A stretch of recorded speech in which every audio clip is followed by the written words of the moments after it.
Marcos, Kabanata 11. At nang malapit na sila sa Jerusalem, sa Betpahe at sa Betanya, sa bundok ng mga Olibo, ay sinugo niya ang dalawa sa kanyang mga alagad. At sa kanila'y sinabi, "Magsiparoon kayo sa nayong nasa tapat ninyo, at pagkapasok ninyo roon, ay masusumpungan ninyo ang isang nakataling batang asno na hindi pa nasasakyan ng sinumang tao. Inyong kalagin siya at dalhin ninyo siya rito. At kung may magsabi sa inyo, 'Bakit ninyo ginagawa ito?' sabihin ninyo, 'Kinakailangan siya ng Panginoon, at pagdakay ipadadala niya siya rito.' At sila'y nagsiyaon, at kanilang nasumpungan ang batang asno na nakatali sa pintuan sa labas ng lansangan, at siya'y kanilang kinalag. At ilan sa nangakatayo roon ay nangagsabi sa kanila, 'Ano ang ginagawa ninyo na inyong kinakalag ang batang asno?' At sinabi nila sa kanila ayon sa sinabi ni Jesus. At pinabayaan nilang sila'y magsialis. At dinala nila ang batang asno kay Jesus. At inilagay nila sa ibabaw ng batang asno ang kanilang mga damit. At ito'y sinakyan ni Jesus. At marami ang nagsisipaglatag ng kanilang mga damit sa daan. At ang mga iba'y ng mga sanga na kanilang pinutol sa mga parang. At ang nangasa unahan at ang nagsisisunod ay nangagsisigawan, 'Hosana! Mapalad ang pumaparito sa pangalan ng Panginoon! Mapalad ang kahariang pumaparito, ang kaharian ng ating amang si David! Hosana sa kataas-taasan!' At pumasok siya sa Jerusalem, sa templo, at nang malingap niya sa palibot-libot ang lahat ng mga bagay, at palibhasa'y hapon na, ay pumaroon siya sa Betanya na kasama ang 12. At sa kinabukasan, pagkaalis nila sa Betanya, ay nagutom siya. At pagkatanaw niya sa malayo ng isang puno ng igos na may mga dahon, ay lumapit siya, na baka sakaling makasumpong doon ng anuman. At nang siya'y malapit na sa kanya, ay wala siyang nasumpungang anuman kundi mga dahon, sapagat hindi panahon ng mga igos. At sumagot si Jesus at sinabi rito, "Sino mang tao'y hindi kakain ng iyong bunga mula ngayon at magpakailanman." At ito'y narinig ng kanyang mga alagad. At nagsidating sila sa Jerusalem, at pumasok siya sa templo. At nagpasimulang kanyang itinaboy ang nangagbibili at nagsisibili sa loob ng templo. At ginulo ang mga dulang ng nangagpapalit ng salapi at ang mga upuan na nangagbibili ng mga kalapati.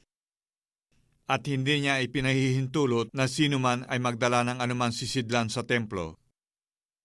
At siya'y nagturo at sinabi sa kanila, "Hindi baga nasusulat, ang aking bahay ay tatawaging bahay panalanginan ng lahat ng mga bansa? Datapwat ginawa ninyong yunggib ng mga tulisan, at yao'y narinig ng pangulong saserdote at ng mga eskriba, at pinagsisikapang kung paanong siya'y kanilang maipapupuksa, sapagat nangatatakot sila sa kanya, dahil sa buong karamihan ay nangingilala sa kanyang aral. At gabi-gabi lumalabas siya sa bayan. At sa pagdaraan nila sa pagkaumaga, ay nakita nila na ang puno ng igos ay tuyo na mula sa mga ugat. At sa pagkaalaala ni Pedro ay sinabi sa kanya, 'Rabi, narito, ang sinumpa mong puno ng igos ay natuyo.' At pagsagot ni Jesus ay sinabi sa kanila, 'Magkaroon kayo ng pananampalataya sa Diyos.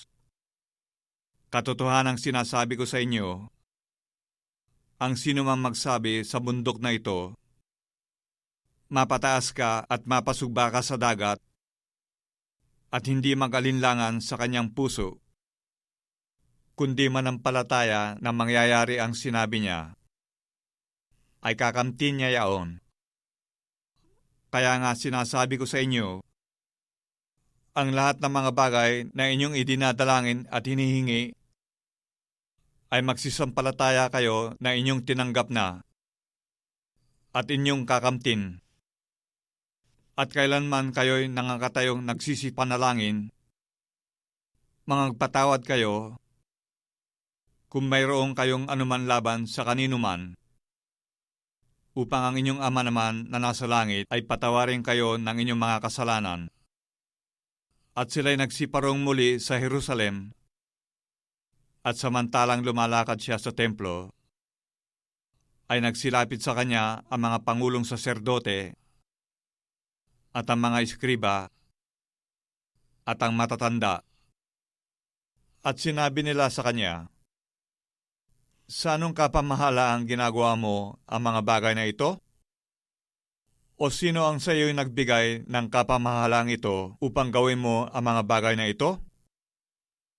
At sa kanila'y sinabi ni Jesus, tatanungin ko kayo ng isang tanong, at sagutin ninyo ako. At aking sasabihin sa inyo kung sa anong kapamahalaan ginagawa ko ang mga bagay na ito. Ang bautismo ni Juan ay mula baga sa langit o sa mga tao? Sagutin ninyo ako.